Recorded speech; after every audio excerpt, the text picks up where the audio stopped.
Assalamualaikum and hello. So today I will be tutoring on how to do proper table for discrete and continuous data. First thing first, open the Excel app and create a new file. First, we start with tabulating discrete data. Fill up the data or obtain the data through Microsoft Form. Then, highlight all the data.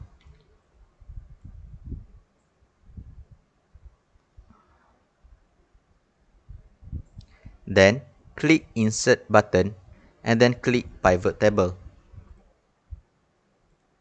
Choose from table/range.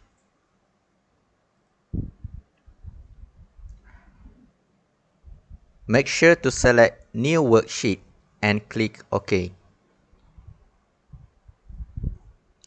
Then we will be moved to New Worksheet, and here is the interface after following all the previous steps. On the right side, we will see the pivot table fields. In the pivot table fields, we can see that there are four areas called filters, columns, rows, and values. Next step is to drag the data name to rows and values areas.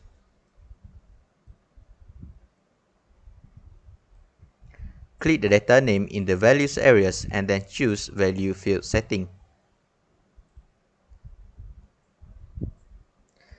Then, make sure that data was set to count and click OK.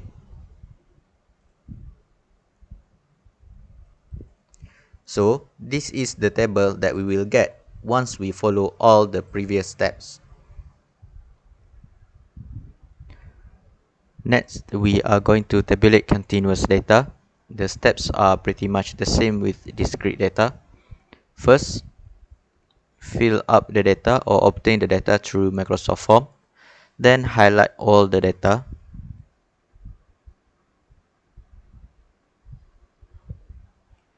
And then click the button Insert and then click Pivot Table.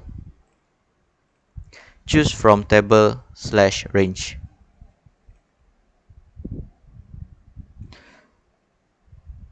Make sure to select New Worksheet and click OK. On the right, we will see the pivot table fields. In the pivot table fields, we can see that there are four areas called filters, columns, rows, and values. Next step is to drag the data name to rows and values area.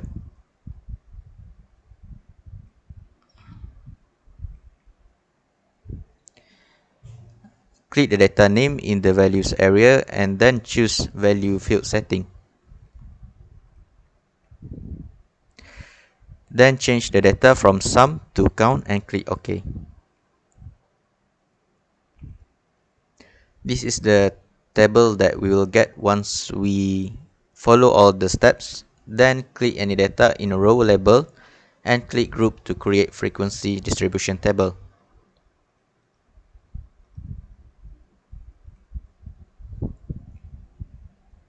This pop-up menu will automatically sort the data where starting at is the lowest value of the data while ending at is the highest value from the data.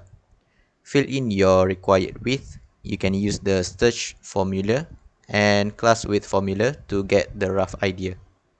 Finally, click OK and we obtain our frequency distribution table.